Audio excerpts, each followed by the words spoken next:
And welcome back to part 16 of Dragonstar Varnir's Madness route, where today we're making our journey through the entirety of the underground passageway in hope of resecuring that map that was on Zephy's wall. But the underground passageway, I mentioned this on my first run, and I really need to reiterate it on this run, especially if you didn't watch the true ending pathway. This dungeon has the worst three enemies in the game, at least in my opinion. The Forest of Death houses a couple of them back later on, which the dungeon will yet to get to, making that area kind of frustrating as well. But because all three of them are here, I'm going to make a point of talking about them now, starting with the one that's on screen, the Lizard Man. The Lizard Man, at any given point during the fight, and I mean any given point, it doesn't matter how many enemies are already on the field, doesn't matter how much health it has, it can call for backup and spawn in any other enemy that can spawn in this dungeon, including far more dangerous ones that are supposed to be fought as one-offs. As in like an enemy that's supposed to be fighting alone and not with a group. It can just summon them in. And if it summons in like 3 or 4 of them, suddenly the fight is going to take forever or you're destined to lose it, making the Lizard Man an extremely frustrating enemy to deal with. Secondly is the Shadow Demon, or the Shadow Dragon. The Shadow Dragon, its main problem isn't just that it hits pretty damn hard as a whole, it's the fact that its physical evasion stats is through the roof, and your Devour skills are based on your physical stats when it comes to whether it will hit or not. So, the Shadow Dragons take forever. They are time waster enemies, so they really suck, and the fact that they're in this dungeon alongside the Lizard Man doesn't help, since we've already got 2 enemies that suck. But oh, no, that's not the worst. The worst, and it's coming up soon, is there are these little frog-like guys walking around. They're called Chrome Lodgers. Be extremely aware of what your madness scale, your dragon scale, sorry, is at before you fight them. Because they can do one of 2 things, and they will only do one of 2 things. They will copy, or they will call in a Lizard Man. Get ready. If they use copy, they will make a complete replica. They will transform themselves into one of your party members, and it will replicate their stats as well. The way the stats are balanced in this game is intended for your stats to work with the enemies and not against yourself. Because in reality, your stats are drastically higher than any enemy you will fight in the game. Because it's when they attack you back, they're not doing 1,000 odd damage to you like you do 1,000 odd damage to them. Oh, this is what I mean, by the way. That's a mini-boss it just casually spawned in. Which is why I went, what the heck? What's going on over here? Like, I spun the camera around. The Lizard Man just spawned in a mini-boss. I was like, okay, that thing needs to go then. But if it happens to copy you, it's going to be the biggest threat there, because all of its attacks are going to be doing the level of damage you would be doing to it. But that's not the main reason why they become such a nightmare and why I detest the Chrome Lodgers so much. If you're in your Dragonic form and they happen to use copy, they will become your Dragonic form. If they are in their Dragonic form, doesn't matter what difficulty you're on, doesn't matter what your stats are, because of the way the Dragonic forms are balanced to have such a radically high stat difference, they will one-shot you. And because they copy your skills, if they happen to use one of the skills that either can hit several rows or will hit a clean column and you're all on the same column, that's a party wipe in an instant. And there's nothing you can do about it. Thankfully, I haven't had any on this run yet. But on my main original playthrough, in the Forest of Death, it happened. And I even got it on recording and showcased it. The entire party was hit with 10,000 damage out of nowhere in a single strike, and it was an immediate game over. And that was on normal. Like, I cannot stress enough, if you're going to dare encounter a Chrome Lodger, check your dragon scale first. Because if you're near peak, don't. Because if you happen to go into your dragon form and then it uses copy, suddenly you've got an instant kill machine on your hands.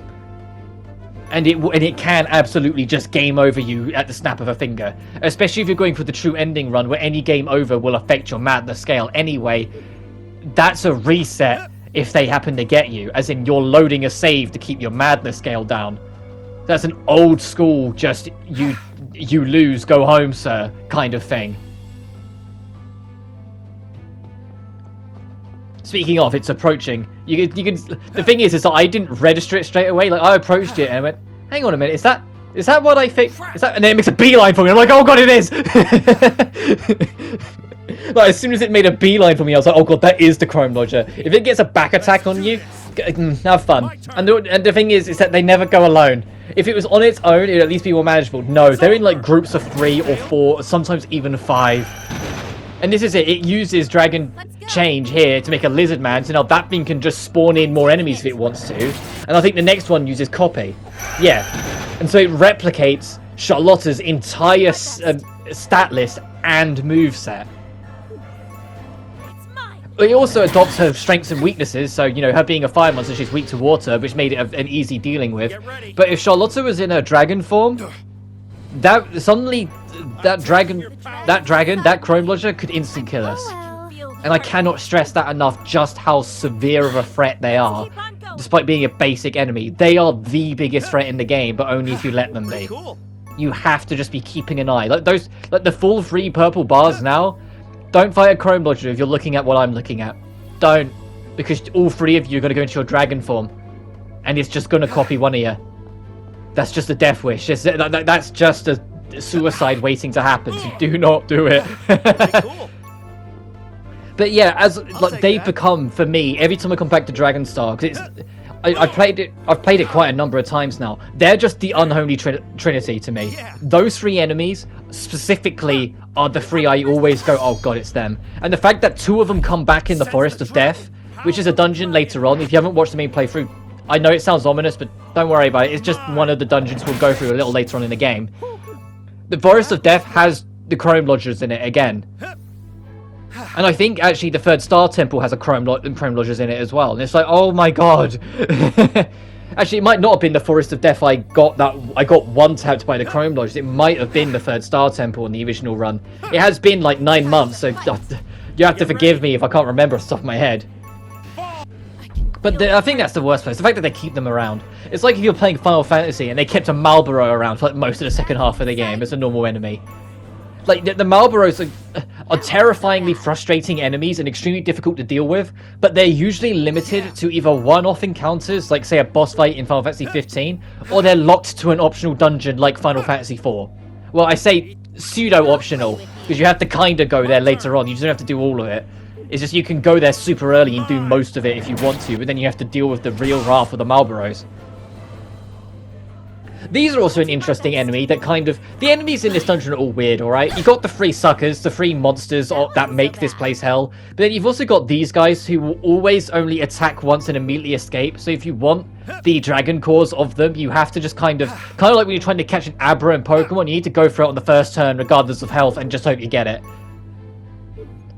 But we've pretty much encountered all the enemies except the optional mini-boss here.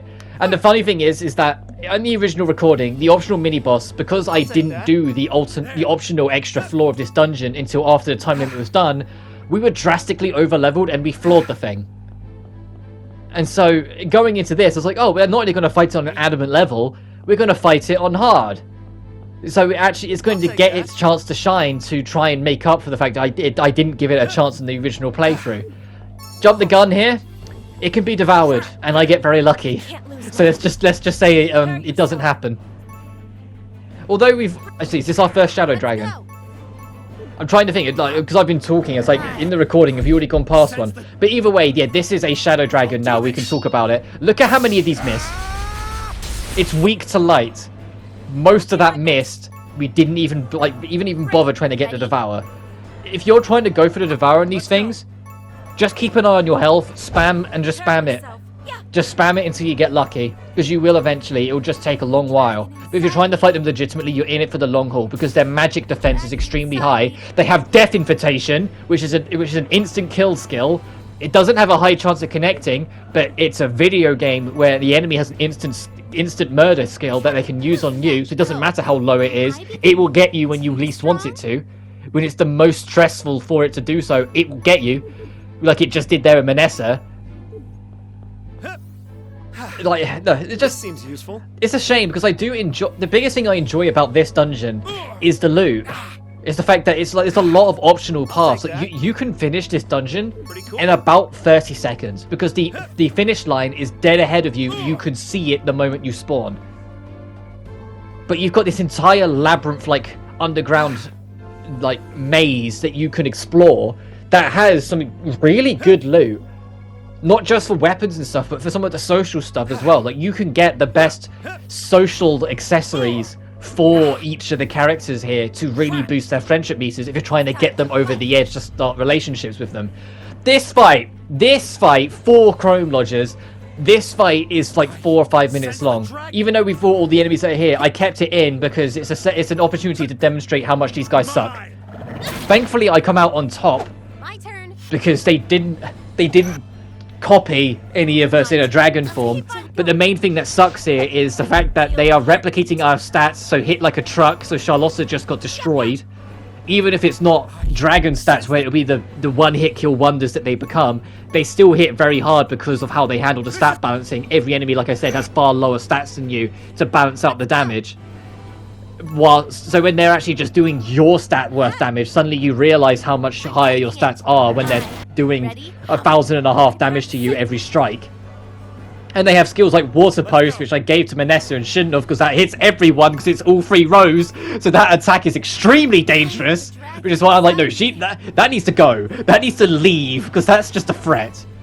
And I also have to having to double check on the top. You see, I used Charlotta's heal there when I was planning to wait for Manessa, because I was looking at the top right and I was like, oh, Charlotta gets to go again. No, that's the enemy Charlotta. That's not ours. That's the clone. But this fight ends up taking forever just because the goddamn lizard men, the lizard mans, because they don't bother calling them lizard men, it just keeps on summoning enemies. Like here, it summons an ice dragon, which was introduced like 2 or 3 areas ago. So that thing's super weak. So I'm like, okay, if it just does that, that's fine.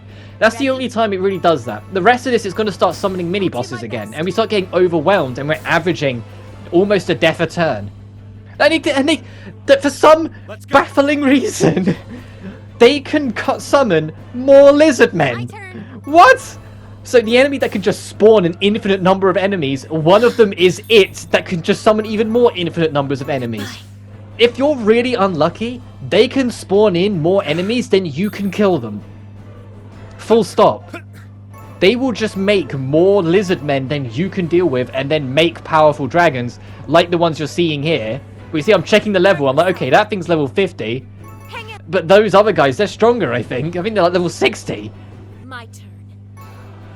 Hey, ready? Because I swear it also pulls from 55 even. Because I swear it pulls some dungeons we've yet to go to as well from what these enemies can call upon. And just the fact that they can call upon more of themselves is just... No. I don't know. I feel like this dungeon as a whole was intended to be a post-game dungeon. Because of the way it's structured, where the dungeon itself is like 2 seconds long, but it's got so many twists and turns you can optionally take that leads to really strong loot. I can't help but feel like at some point in development, this was planned to be an optional side dungeon, and they just lowered the level of the enemies instead of replacing them when it came to making it actually in the main story. Like, I feel like this, originally all these enemies are going to be at level 80-ish, and then it would make sense why these guys summon such stronger enemies, including enemies from later dungeons, in their arsenal of pain as they kill Charlotta again. While at the same time having that more open-ended structure of go where you want. And maybe like that 4-star temple, which is the optional dungeon, which you only really have access to on the true ending, I think, because of just the way it's handled. Also, I'm now the only one alive. I'm using one of the DLC items to get a party-wide restore, because the fight was going to end on a defeat if I didn't do that. I'm pretty adamant that would have just continued to snowball if I only tried to pick up one person. Because I can't remember if it's in this or if I do it at the end of the recording. I swap Zephy back to normal relief instead of full relief, just so I could have stronger skills on him damage dealing. Because you have a limit, like each skill has a point value. And the point value can only go up to 20. Once it hits 20, you need to give up something if you want to have the other skill. Like, if you have 4 5s and then try and add anything, it's not happening. Which is why on most characters I only have 4 Devour skills, because they've hit 20. So I just keep the ones I like and get rid of the rest.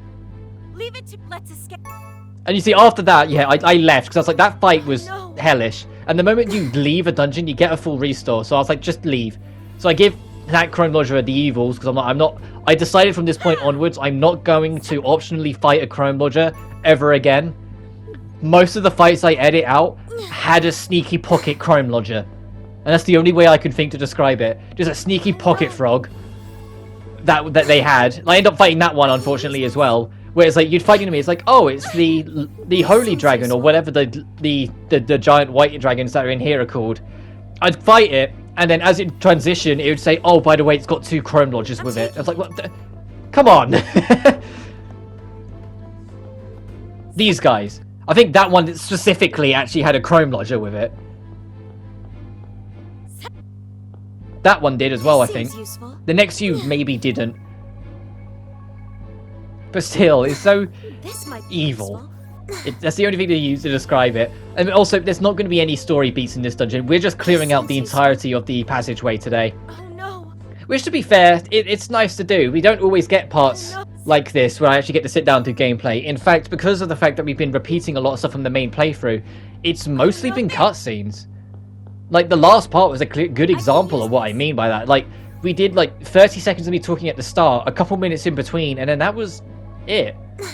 And then we were done. Also, because we don't have barrier, you gotta tank the brunt of this bit of the room if you want the treasure. I can use And I take back what I said a little bit, because you can see it as it goes on. The percentage of health it takes per poisoning increases every time it gets you. No.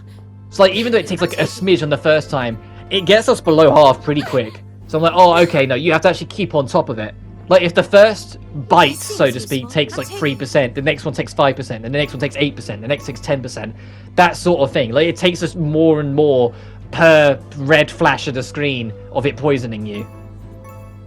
But we get the dragon armor set, and the dragon armor set, you lose speed, but you go aggressive.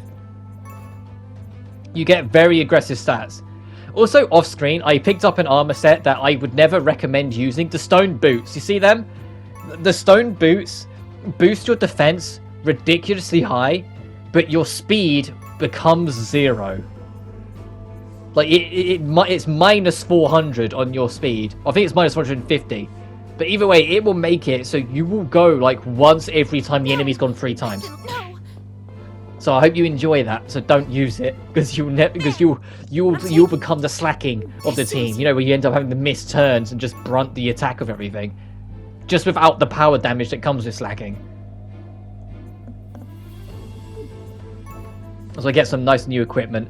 Well, I say that because I've been using elixirs. The thing I have on Zephy I prefer to keep, just 'cause it's better all-rounder. Well, I say it's better physical attack, while the other weapon was a weaker all-rounder, I think.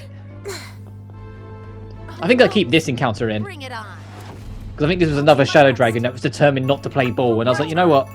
This is how I deal with them when I don't care to do it. Just spam the hell out of Devour until I get lucky, I'll do my best. which takes a while because it's like every 1 in 8 actually connects to it to begin with, and then you've also got to deal with the fact that if it's percentage scale, or say if it's like 20%, 1 in 8, then a 1 in 5. Yeah, you do the maths. You don't get it easily. And then it's not spamming death invitations, so I'm like, please die, please die, please die. This seems useful. And we get more dragon stuff. I'm taking it. I don't No. think you can actually pick up any of Faria's equipment anymore. Depressingly, you can buy Faria's equipment in the shop. If you go back to the shop, Faria's weapon, the hammers, are there, I'll play. and you can buy them. And it's like, it's kind of depressing to think about. It's like, if you, I suppose, if you're not going on the true ending and not following any kind of guide, that's your hint that if you played your cards differently, Faria could join your team, I suppose. Like, if you did better. Yeah. And this, even though these enemies are from a previous dungeon, it's the first time we fought them in this one, so I keep it in, even if it means having to deal with more chrome lodges. And they use confusion gas, Sense the and dragon. the confusion gas is the full 360 confusion gas, not the just on one person and party. It's the one where they spin on the spot and try and confuse everything, including themselves. I'm much Which is why their Menessa, their chrome lodged Menessa, my. was confused as well, which I think we managed to make enough of an effort to get rid of it. These things also know self-destruct, you know, like Voltorb. I don't know why I'm making so many Pokemon references today. I've just got it on the brain. I guess, like a lot of people, I'm kind of looking forward to Pokemon Snap, the new one. I'm just like, I'm not gonna buy it when it comes out, and I won't buy it straight away. I'm taking. I just am looking forward to when I eventually play it, kind of thing. Like, I'm looking forward to hearing the reviews and seeing people play it, because I don't own a Switch yet. But it doesn't change the fact I have memories of the original Pokemon Snap, so of course I'm going to look forward to the new one. My turn. And so I think I've just got it on the brain. I've just got it in the back of my head of just Pokemon. Which, to be fair, one day, absolutely, like, and obviously it will never happen anytime soon because I record off a PS5.